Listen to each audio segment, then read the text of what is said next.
자, 오늘 우리에게 주시는 하나님의 말씀을 함께 보겠습니다. 구약성경 하박국 2장 1절로 4절까지의 말씀입니다. 구약성경 1302쪽입니다. 하박국 2장 1절부터 4절까지의 말씀 제가 봉독하겠습니다. 내가 내 파수하는 곳에 서며 성루에 서리라. 그가 내게 무엇이라 말씀하실는지 기다리고 바라보며 나의 질문에 대하여 어떻게 대답하실는지 보리라 하였더니 여호와께서 내게 대답하여 이르시되 너는 이 묵시를 기록하여 판에 명백히 새기되 달려가면서도 읽을 수 있게 하라. 이 묵시는 정한 때가 있나니 그 종말이 속히 이르겠고 결코 거짓되지 아니하리라. 비록 더딜지라도 기다리라. 지체되지 않고 반드시 응하리라. 보라, 그의 마음은 교만하며 그 속에서 정직하지 못하나 의인은 그의 믿음으로 말미암아 살리라. 아멘. 자, 우리 옆에 있는 분들 한번 이렇게 얼굴 보시고 목례로 또 소나트로 축복합니다 하고 잠시 인사만 하겠습니다. 네, 한 주간 또 이렇게 잘 지내주셔서 감사합니다. 오늘은 하박국서의 이야기를 함께 나누려고 합니다. 5월 한 달 동안에 시편의 말씀을 23편까지 쭉 읽어오고 오늘까지 이제 하박국서가 매일 성경에 이렇게 편성이 되어 있고 내일서부터는 이제 고린도서를 이제 시작하게 되는데, 자, 하박국서 3장으로 되어져 있는 짧은 책이지만 사실 이 하박국서가 우리에게 익숙하지는 않습니다. 근데 간혹 추수감사주의를 전후로 해서 하박국 3장에 나와 있는 것처럼 뭣도 없고 뭣도 없고 뭣도 없고 뭣도 없지만 난 여호와로 말미암아 즐거워하겠다는 그 이야기를 감사절을 지으면서 감사의 주제로 설교를 들을 때가 있긴 합니다만, 정작 이 하박국서의 어떤 가장 중심되는 메시지가 뭔지에 대해서는 우리가 좀 낯선 책이기도 합니다. 하박국서뿐만이겠습니까? 여러분, 성경이 쉬워요, 어려워요? 쉬운 것도 있고 어려운 것도 있고 쉬운 게 있어요. 복음서 같은 거 쉽잖아요. 창세기 쉽잖아요. 그런데 어려운 것도 분명히 있어요. 신약 성경이라고 해서 다 또 쉬운 것은 또 아니란 말이에요. 성경이 매우 어려운 부분들이 많이 있어요. 이유는 여러 가지겠습니다만 최소한 신약 성경은 2000년 전 얘기고요. 구약 성경은 그저 한 3000년 전에 이야기들을 적고 있단 말이에요. 그것보다 훨씬 전의 이야기도 물론 있습니다만, 자, 이러다 보니 구약 성경은 신약 성경보다 또 더 어렵고요. 그 어려운 가운데서도 우리가 성경을 통해서 하나님의 뜻을 발견하기 위해서 늘 말씀을 이렇게 가까이 하고 또 묵상하고 있는 겁니다. 자, 구약 성경 중에서도 가장 또 어려움이 많은 것이 이제 예언서들이에요. 예언서. 예언서라 하면 이사야부터 말라기서까지 이거 다 예언서들이 더더욱이 또 어려워요. 읽기가. 읽어도 무슨 말인지 잘 모르겠어요. 이처럼 구약 성경이 또 특히나 예언서 같은 데가 어려운 이유가 있어요. 왜냐하면 역사적인 배경을 우리가 잘 모르기 때문에 그래요. 들어도 또 다 잊어버리잖아요.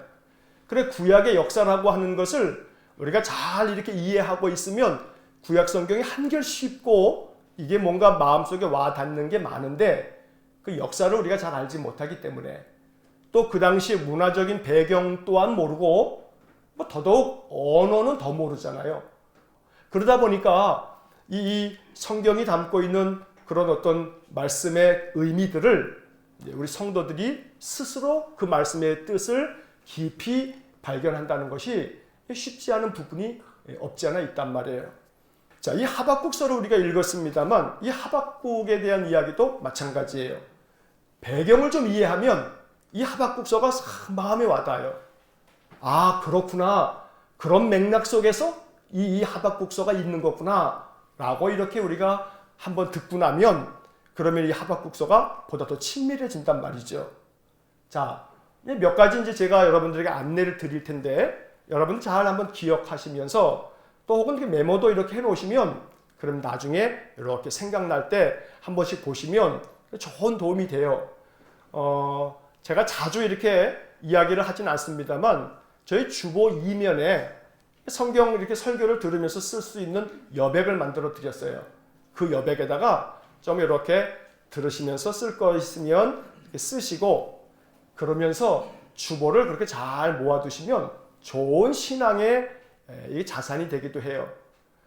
옛날에는 교회 학교에서 연말되게 되면 여러 가지 시상을 하면서 개근상도 줍니다만 또 뭐 더 줬냐면 요절상도 주고요. 그 다음에 또 뭘 줬냐면 주보상을 줬어요. 뭐 어린아이들뿐만 아니고요. 어떤 교회는 어른들도 주보상을 줬어요. 1년 동안 주보를 다 모아가지고 연말에 가져온 말이에요. 여러분들이 주보를 통해서 말씀을 들으면서 그 당시에 내가 이렇게 깨달았던 것들 또 마음에 하나님이 느끼게 해주신 것들을 이렇게 몇 자씩 적어가는 거. 그래서 그것을 한 장을 쫙 반을 오려서 그 적어놓은 것만 계속 이렇게 모아두시는 거. 이것도 매우 유익해요. 옆에다가 제가 성경 본문도 번역들을 써놨기 때문에 그냥 주보 그 자체를 이렇게 모아두는 것도 참 좋죠. 한 가지 팁은요. 문방구에 가게 되면 비닐로 된 파일이 이렇게 있어요. 비닐로 된 파일을 좀 이렇게 사셔가지고 주보를 이렇게 여러분들이 성경 써놓은 거, 설교 중에 써놓은 거, 그걸 이렇게 싹 끼워 놓으세요. 그 다음 주 되게 되면 그 비닐에다가 그 뒷면에다가 또 반대로 이렇게 끼워 놓으세요. 그러면은 그저 한 40장 들어있는 그 파일 같은 경우는 1년을 충분히 담을 수가 있어요. 앞뒤로 이렇게 담으니까 말이에요.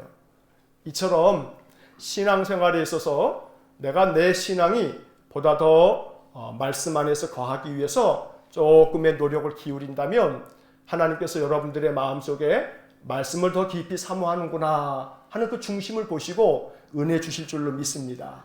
자, 이제 잘 한번 들어보세요. 자, 하박국서를 오늘 읽었어요. 하박국에 대한 이야기는 성경에 별로 없어요. 이 사람 누군지 잘 몰라요.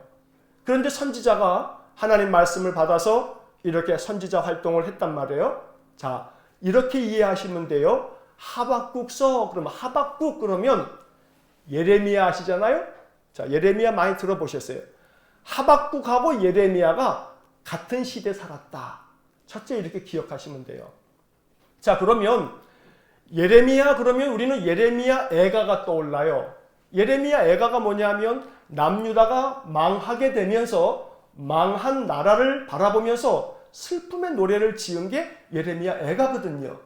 그러니까 예레미야는 또 하박국은 언제 활동했던 선지자들이냐면 남유다가 거의 망할 즈음에 나라가 망할 즈음에 활동을 했단 말이에요. 자, 이 하박국 선지자는요. 남유다에 20명의 왕이 있는데 그 20명의 왕 중에서 저 맨 끝으로 가게 되면 16번째 왕이요. 요시야 왕이에요. 이 요시야 왕은 이 유다의 20명의 왕 중에서 아주 하나님 마음에 참 흡족하게 들었던 하나님 마음에 아주 의롭다 여겨지는 왕이 8명의 왕이 있는데 그 8명의 왕 중에서 마지막 8번째로 그 선한 왕이었어요. 이 요시야 왕 이후에는 나머지 이렇게 4명의 왕이 그 다음에 이어지는데 선한 왕이 하나도 없어요. 아주 악독했어요. 그래서 나라가 망했어요. 자, 이 요시야 왕 16번째 왕 그 왕이 죽고 난 다음에 선한 아버지를 이어받으면 참 좋을 텐데 그의 아들이 여호와하스라는 아들이 있었어요. 그 사람이 왕이 됐거든요. 그런데 이 아들 이 여호와하스는 자기 아버지 요시야 그 선한 뜻을 이어받지 못했어요. 하나님 앞에서 아주 악을 행하고 우상을 섬기고 그랬단 말이에요. 그래서 23살의 왕이 된 여호와하스는 결국은 애굽에 의해서 애굽에 침략 때 애굽에 끌려가고 말았어요. 자, 그리고 난 다음에 이 애굽의 바로 왕이요. 이 여호와하스 대신에 그 사람의 형제였던 여호야김을 왕으로 딱 앉혔어요. 자, 그 여호와하스의 형제였던 여호야김이 왕이 됐단 말이에요. 애굽 사람에 의해서 왕이 된 거예요. 자, 그러니까 누구한테 잘 보여야 돼요? 애굽한테 잘 보여야 되죠. 그런데 그 즈음에 애굽의 그 통치를 받으면서 그렇게 왕이 되었던 이 여호야김 시대에 여호야김이 11년 동안 나라를 다스렸는데 그때 사실은 이 국제 정세가 참 소란했어요. 왜냐하면 그때가 거의 BC 주전 600년대 그 어간이란 말이에요. 바로 그 여호야김 시대에 지금 이 하박국 선지자가 활동을 했던 거예요. 자, 그런데 이 여호야김 왕이 나라를 다스릴 때 밑에는 누가 있었냐면 애국, 이집트 제국이 있었어요. 자, 저 북쪽에는 누가 있었냐면 원래는 아수르 나라가 있었는데 아수르가 망했거든요. 바벨론에 의해서 망하고 난 다음에 바벨론이 저 동쪽에서부터 기세등등하게 아주 제국을 이루고 있었어요. 자, 그럴 때 밑에 있었던 이 이집트에서 아수르가 망하니까 야, 우리가 올라가서 저 북쪽 아수르 땅을 좀 차지하자 하면서 올라가가지고요. 주전 605년에 이 이스라엘 땅 저 북쪽에 갈그미스라는 곳이 있어요. 그 갈그미스까지, 그 땅이 갈그미스라는 땅이 옛날에 아수르 땅이었거든요. 거기까지 막 이집트 사람들이 올라갔어요. 치 올라갔어요. 뭐 중간에 있는 이 팔레스타인, 가나안 땅은 아무것도 아니죠. 어차피 여호야김도 자기들이 세운 왕이니까요. 자, 이렇게 막 파죽지세로 올라가는데 누가 내려오냐면 바벨론이 그대로 내버려두면 바벨론까지 쳐들어올 것 같단 말이에요. 그래가지고 이집트 제국하고 바벨론 제국이 갈그미스라는 곳에서 엄청난 전쟁을 벌였어요. 그게 주전 605년이에요. 자, 그때 누가 이겼냐면 이 바벨론이라고 하는 나라가 이 이집트를 완전히 아주 크게 승리를 거뒀어요. 그러니까 이 이집트 애굽 사람들이 다 도망가지 않았겠어요? 자, 이러할 즈음에 여호야김 왕이 있었던 거예요. 그러다 보니까 처음에는 애굽 때문에 왕이 됐는데 중간쯤 돼가지고 애굽이 바벨론에 의해서 갈그미스에서 완전히 패하고 난 다음에 그 다음에 이 애굽은 시들시들해지다가 나중에 이 애굽도 결국은 바벨론에 의해서 망해버리고 말아요. 자, 이런 가운데 여호야김 왕이 있었고 그때 하박국 선지자가 활동을 했어요. 자, 그러다 보니 이 유다 사람들의 마음속에는 점점 더 그 마음이 거칠어지고요. 이 시대가 악하다 보니까 정말 정세가 너무너무 불안하다 보니까 사람들의 마음 가운데 여러 가지 많은 이 혼동이 생겨지면서 선한 마음을 가졌던 사람들도 점점 악해지는 거예요. 여러분, 사회가 혼란스러우며 사람들의 마음이 더 순해질 것 같지만 더 거칠어져요. 왜요? 예민해지니까 말이에요. 코로나가 시작되면서 우리가 유럽에서 뉴스를 봤잖아요. 막 상점들 약탈하고 막 그런다잖아요. 사람들이 그렇게 된단 말이에요. 바로 이 여호야김 시대, 하박국 선지자가 활동하던 시대가 딱 그때였어요. 그러다 보니까 힘 있는 사람들, 약한 사람들은 막 폭력을 행하고요. 가진 자들이, 권력 있는 자들이 힘없고 연약한 자들에게 얼마나 많은 이 폭력과 폭압을 행했는지 몰라요. 그러니까 힘들고 어려운 삶을 살아가는 사람들이 어떻게 하겠어요? 하나님께 부르짖겠지요.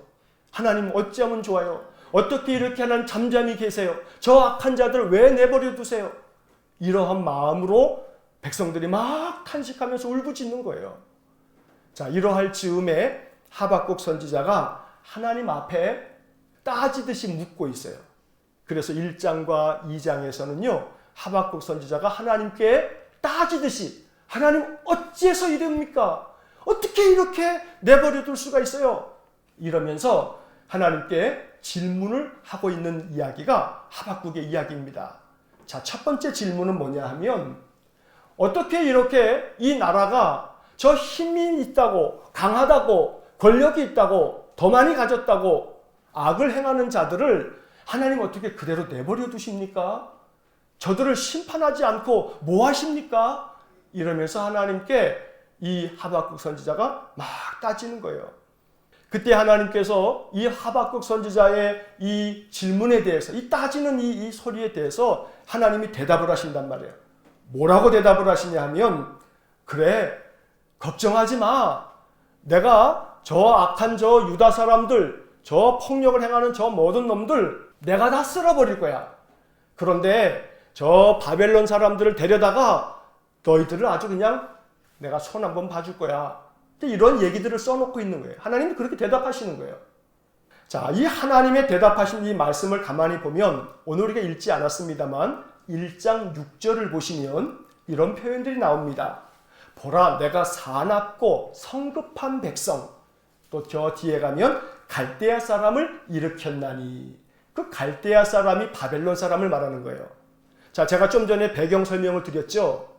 이 여호야김 이 왕이 다스렸던 하박국이 활동했던 그 시대에 바벨론에 의해서 저 아수르도 망하고 밑에 있는 이집트 제국도 그저 올라왔다가 그냥 기세등등하게 올라왔다가 아주 파죽지세로 그냥 망해버리고 도망갔으니 지금 대세는 어디가 대세냐면 바벨론이 대세예요. 그러다 보니 바벨론에 대한 공포가요, 유다 사람들의 마음속에 이만저만이 아니에요. 한 120여 년 전쯤에 저 북이스라엘이 아수르에 의해 망하는 걸 봤거든요. 근데 그 아수르가 바벨론에 망했어요. 자, 지금 현재 왕으로 있는 여호야김의 이 형제였던 여호아하스가 나라를 다스릴 때 이집트에서 올라와가지고 왕을 갈아치워 버렸단 말이에요. 그런데 그 이집트마저도 바벨론에 의해서 완전히 쑥대밭이 돼버렸어요. 그러니 바벨론이 얼마나 무서워요. 자, 그런데 하나님께서 이 하박국이 하나님 어떻게 그럽니까? 지금 이 유다 땅에 있는 이 불의하고 악한 자들을 가만히 보실 겁니까? 이렇게 얘기하니까 하나님의 대답이 내가 저 바벨론 사람들을 일으켜가지고 너희들을 갖다가 확 진멸할 거야. 이렇게 이야기를 하시는 겁니다. 그러니 하박국의 마음에 이게 편하겠습니까? 그래서 하박국은 다시 한번 하나님 앞에 아주 간절한 마음으로 탄식하면서 그리고 마치 아주 그 불평에 가득한 불만을 토로하듯이 하박국은 다시금 하나님께 따지듯이 묻습니다. 1장 13절 한번 보시기 바랍니다. 자, 1장 13절을 보시면 어찌하여 거짓된 자들을 방관하시며 악인이 자기보다 의로운 사람을 삼키는데도 잠잠하시나이까. 어떻게 이 유다 사람들이 악하다 하더라도 어떻게 바벨론 사람들을 데려다가 우리 유다 사람들을 멸하시겠다고 하십니까? 이건 너무하지 않습니까? 이렇게 말하고 있는 겁니다. 14절의 말씀을 보면 그 14절 중에 이러한 표현이 나옵니다. 1장 14절에 주께서 어찌하여 사람을, 그러면서 그 뒤에 뭐라고 하냐면 벌레 같게 하시나이까.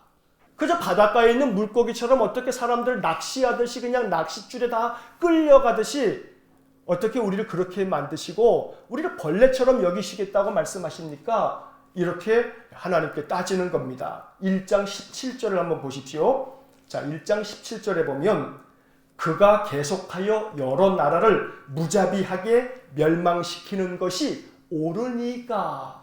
이게 1장 17절 마지막 절에 나오는 거예요. 여기서 그가가 누구냐면 바벨론이 계속해서라고 하는 말은 아수르도 멸망시켰고 이집트도 완전히 무찔러 버렸고 이렇게 계속해서 여러 나라를 어떻게 해요? 무자비하게 멸망시키는 것이 이게 옳은 일입니까? 자, 여러분 여기에 우리 개역개정 성경에도 그렇게 표현했습니다만 이렇게 멸망시키는 것들이 옳습니까? 라고 하는 이 표현을 가만히 느껴보시면 지금 하박국이 하나님 앞에 정말 건방져도 뭐 이만저만 건방진 태도가 아닌 거예요. 하나님, 당신 진짜 이거 뭐 옳은 거예요? 이럴 수 있어요? 하고서 막 따지는 거거든요. 그런데 이 하박국이요, 얼마나 기가 막힌지요. 그 다음 2장 1절을 보세요. 2장 1절에 보면 하박국이 이렇게 말해요. 내가 내 파수하는 곳에 서며 성루에 서리라. 그가 내게 무엇이라 말씀하실는지 기다리고 바라보며 나의 질문에 대하여 어떻게 대답하실는지 보리라 하였더니. 여러분 지금 이 2장 1절은 지금 하박국이 자기 스스로 독백하듯이 얘기하는 거예요. 제가 이 2장 1절을 가만히 이렇게 천천히 읽다 보니까요, 하박국의 얼굴은 어떤 얼굴인지는 모르겠습니다만 지금 요 2장 1절을 이야기하는 동안에 하박국의 몸짓은 알겠어요. 대충 이럴 것 같아요. 발장 탁 끼고 하늘을 딱 꼬라보면서 내가 저 높은 성 위에 올라가서 도대체 하나님이 나에게 뭐라고 말씀하시는지 내가 한번 들어보지. 그래, 한번 하나님 말씀하실 때까지 내가 기다려보고 어떻게 대답하실는지 내가 한번 내가 보겠어. 이러한 태도가 담겨져 있어요. 자, 그러고 있는데 하나님이 나에게 대답하셔서 말씀하시더라 하면서 2절 이하가 나아가는 겁니다. 자, 하나님께서 두 번째로 대답을 하셔요. 뭐라고 대답하시냐면 2장 2절부터 말씀이 쭉 이어지는데 2절을 한번 보십시오. 너는 이 묵시를 기록하여 판에 명백히 새기되 달려가면서도 읽을 수 있게 하라. 빨리 가서 이 말씀을 새겨서 많은 백성들에게 전하라고 말씀하는 겁니다. 자, 그 다음 중요한 것은 2장 3절입니다. 3절에 이렇게 말씀합니다. 이 묵시는 정한 때가 있나니 그 종말이 속히 이르겠고 결코 거짓되지 아니하리라. 비록 더딜지라도 기다리라. 지체되지 않고 반드시 응하리라. 여기서 말하고 있는 이 묵시는 정한 때가 있다. 여기서 묵시라고 하는 말은요, 신약성경에 요한 계시록이 있지 않습니까? 계시라고 하는 말하고 묵시라고 하는 말하고 같은 말이에요. 그런데 계시라고 하는 말하고 묵시라고 하는 말하고 조금 차이가 있다면, 계시는 하나님께서 직접 말씀해 주시거나 보여주시는 거고, 묵시는 은연중에 이렇게 간접적으로 빙 둘러서 이야기하거나 어떤 환상이나 비유 같은 걸로 말씀해 주시는 거예요. 그러나 내용적으로는 같다고 보셔도 상관은 없어요. 하나님께서 말씀하시기를 하박구가 내가 너에게 이렇게 보여주고 이야기하는 것들은 정한 때가 있다. 그리고 그 종말이 속히 이를 거다. 결코 거짓말 아니야. 비록 더디거나 또 더딜지라도 기다려라. 지체되지 않고 반드시 이루어질 거다. 그 종말이 반드시 이루어질 거다. 자, 여기서 그 종말이라고 하는 것은 누구의 종말을 얘기하는 거냐면 두 가지예요, 두 가지. 유다 땅, 유다 백성들 진짜 망할 거야. 너 반드시 망하는 거 볼 거야. 기다려봐. 반드시 속히 이루어질 거야. 또 동시에 이제 4절까지가 오늘 4절까지 읽었습니다만 이제 그 뒤에서는 또 한편 저 바벨론 사람들도 내가 반드시 멸해버리고 말 거야. 바벨론 사람들을 너희 유다 사람들을 심판하는 도구로 삼겠지만 그놈들이 악하다는 것을 나도 잘 알아. 내가 저놈들도 싹 쓸어버릴 거야. 하나님이 말씀하시는 겁니다. 자, 4절을 한번 보시겠습니다. 4절은 대단히 유명한 구절입니다. 제가 이것은 조금 이따 다시 한번 말씀드리겠습니다. 4절 보시면 보라 그의 마음은 교만하며 그 속에서 정직하지 못하나 의인은 그의 믿음으로 말미암아 살리라. 여기서 그의 마음의 그가 누구냐면 바벨론 사람들이에요. 나도 안다. 봐라. 이 바벨론 사람들의 마음이 얼마나 교만하고 정직하지 못한지 나도 안다. 하지만 의로운 사람은 믿음으로 살 거다. 이렇게 이야기를 하시면서 이제 그 뒤에 이어지는 말씀들을 보면 이 바벨론의 멸망에 대해서 하나님이 말씀하세요. 2장 8절을 한번 보시겠습니다. 2장 8절을 보시면 이렇게 나와 있습니다. 네가 여러 나라를 노략하였으므로 그 모든 민족의 남은 자가 너를 노략하리니. 바벨론 사람들이 아수르, 애굽 이렇게 여러 나라를 노략했기 때문에 너도 결국은 노략을 당할 거다. 이렇게 바벨론의 심판을 이야기하시면서 그 다음 9절을 보시기 바랍니다. 자, 9절을 보시면 9절 저 중간쯤에 보시면 이런 말씀이 나옵니다. 자기 집을 위하여 부당한 이익을 취하는 자에게 화 있을진저. 여기서 자기 집은 한 개인의 집을 얘기하는 게 아니고 이 바벨론이 자기 나라를 위해서 부당한 이익을 취하는 거, 괜히 다른 나라 가서 그냥 진멸해서 자기 땅으로 삼고 이런 것들, 이런 자들에 대해서 화가 있을 거다. 여러분, 이것은 역사적으로는 바벨론 나라에 대한 이야기입니다만 이것은 오늘 우리 시대에도 마찬가지예요. 힘 있는 자들이, 더 큰 권력을 가진 자들이 힘없고 또 연약하고 가난한 자들에 대해서 여러 가지 강포, 성경은 강포라고 되어 있습니다만 세번역 성경이나 쉬운 성경 보면 폭력, 온갖 힘으로 억누르고 그 힘을 가지고서 이 힘없고 약한 사람들을 괴롭히는 자들, 그런 자들에 대해서 또 자기 집을 위해서 부당한 이익을 취하는 자들, 자기 회사를 위해서 부당하게 하청업체 또 그 하청의 하청까지 부당하게 이익을 취하는 자들, 오늘 현대 사회에 이 예언서들이 이야기하고 있는 바들은요 매우 엄중한 거예요. 그들은 화가 있을 것이다. 그리고 나서 10절을 한번 보시면 네가 많은 민족을 멸한 것이 내 집에 욕을 부르며 내 영혼에게 죄를 범하게 하는 것이 되었도다. 또한 16절 한번 보시겠습니다. 2장 16절에 하나님께서 이렇게 말씀하십니다. 16절 중간에 보시면 여호와의 오른손의 잔이 내게로 돌아올 것이라. 더러운 욕이 내 영광을 가리리라.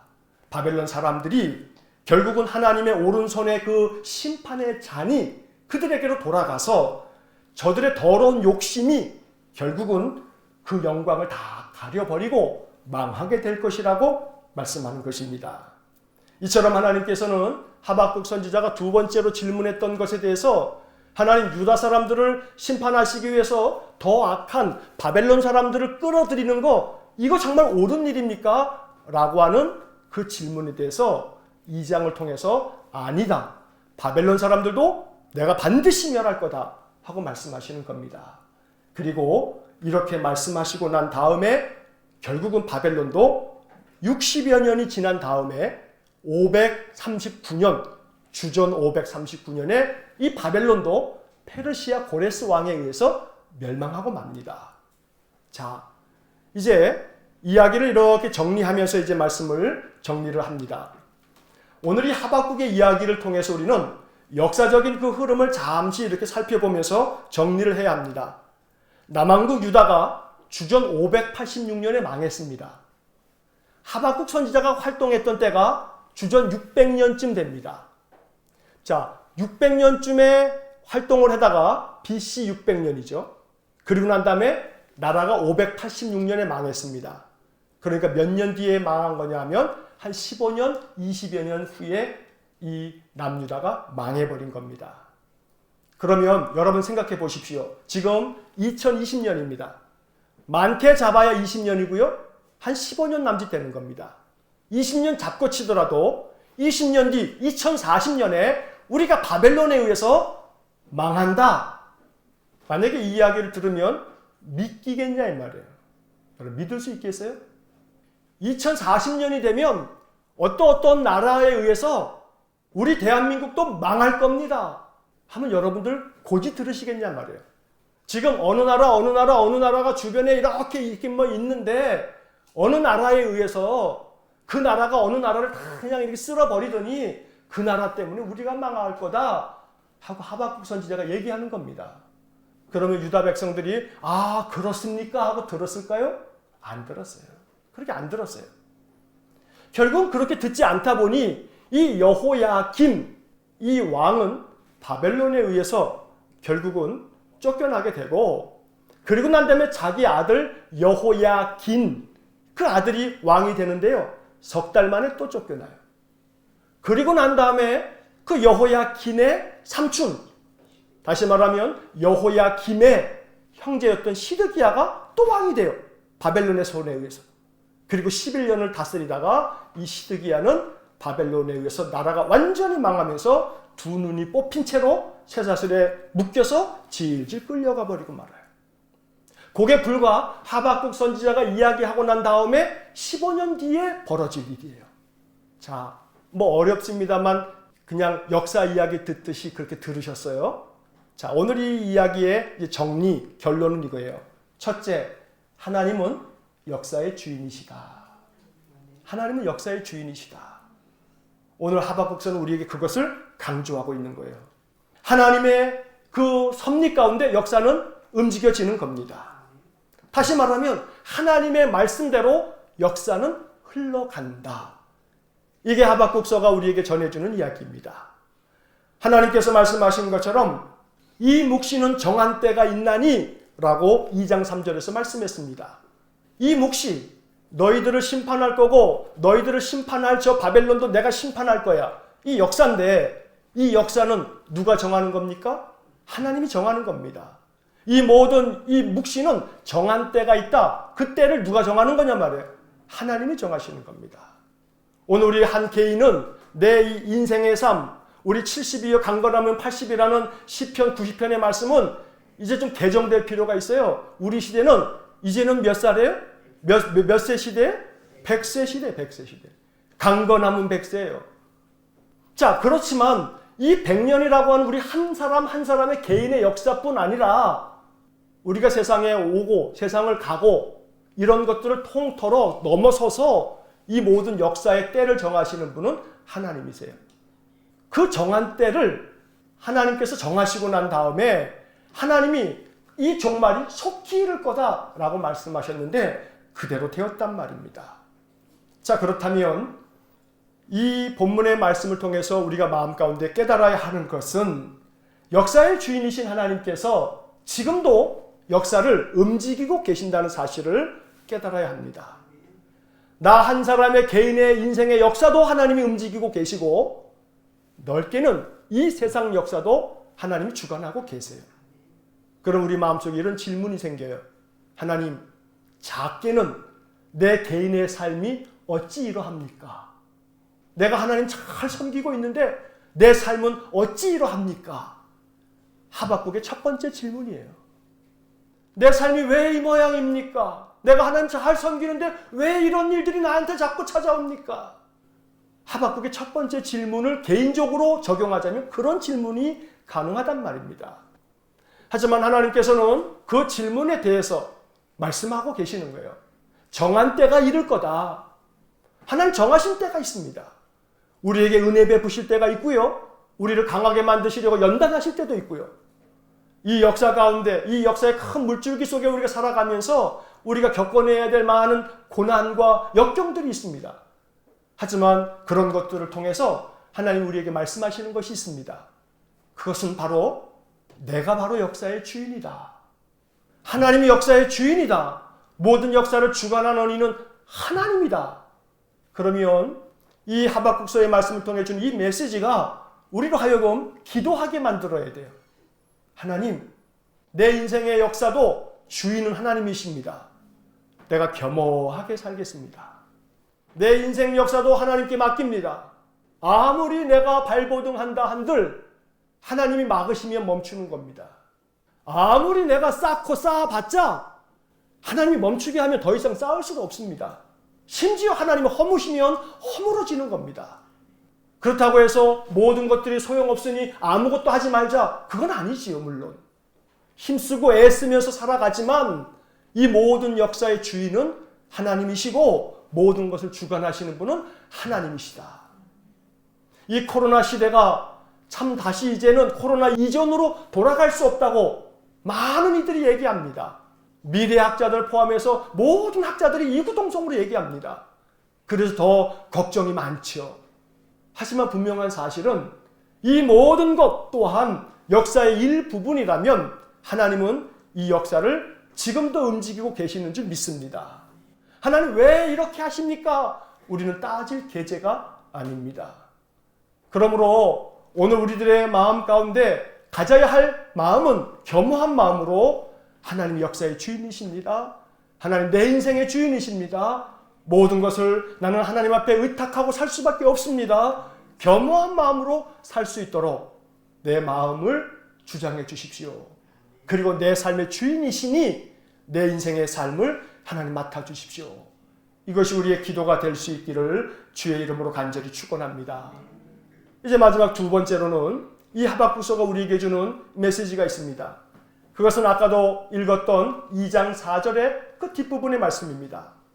의인은 그의 믿음으로 말미암아 살리라. 이것이 하박국서에서 가장 중요한 요절 중의 요절입니다. 의인은 믿음으로 말미암아 살리라. 하나님께서 모든 세상 역사를 주관하시면서 유다 나라도 바벨론에 의해서 망하게 하시겠지만 그 종말이 속히 오겠지만 누구는 산다고요? 오직 의인은 믿음으로 말미암아 산다고요. 하나님이 살 길을 가르쳐 주시는 겁니다. 살 길을 가르쳐 주신 겁니다.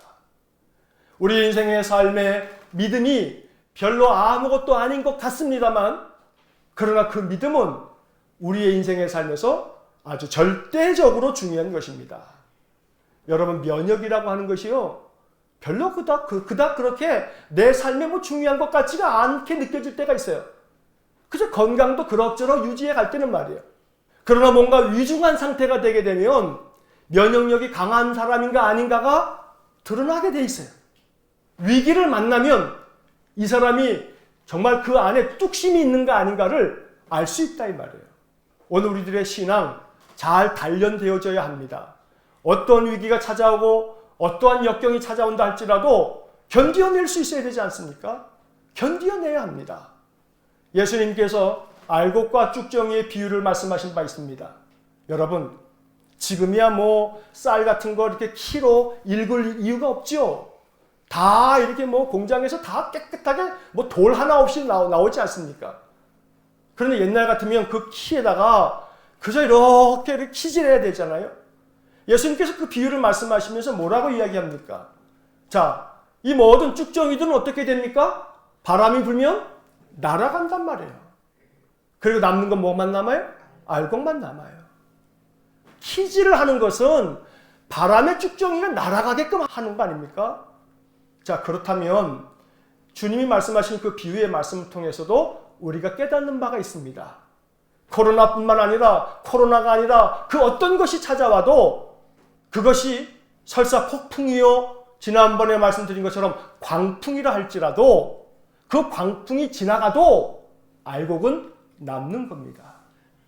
광풍이 지나가도 알곡처럼 남아있어야 합니다.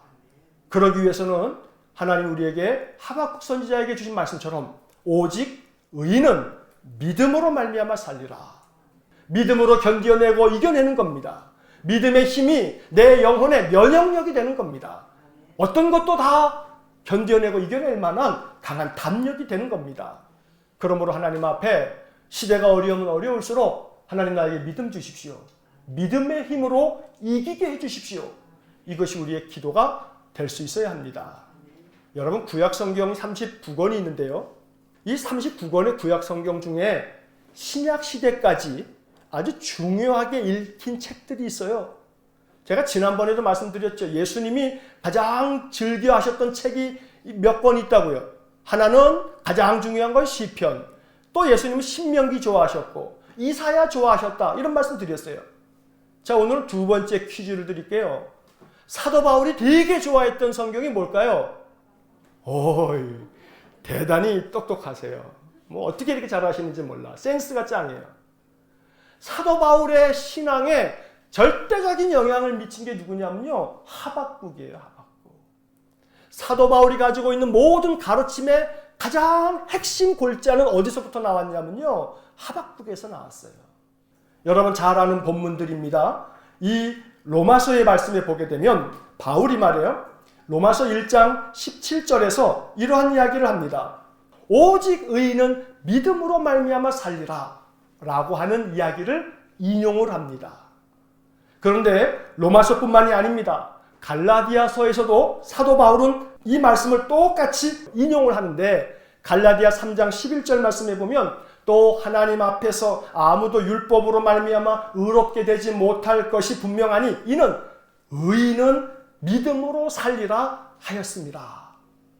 사도 바울은 이처럼 의인은 믿음으로 말미암아 산다라고 하는 사도 바울의 신앙의 핵심 골자 이신칭의 이게 어디서 온 거냐면 하박국에서 온 겁니다. 이처럼 이 하박국 선지자의 이야기가 대단히 신약성경의 사도 바울의 신앙에 절대적인 영향을 미쳤는데요. 바울뿐만이 아니었어요.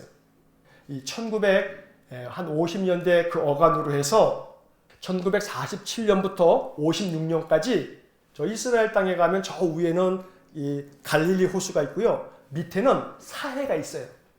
근데 그 사해 북서쪽에 쿰란이라고 하는 동네가 있어요. 근데 이 쿰란이라고 하는 동네는 그래도 사막 같은 데예요. 광야. 그런데 1946년 한 12월경쯤에 이 베두인 이 사람들이 이 목동들이 그저 이렇게 양들을 치고 다니다가 이 한 15살 먹은 어린 아이가 돌멩이 하나를 휙 건너편에 던졌는데요. 거기 동굴들이 이렇게 있거든요. 중간중간에.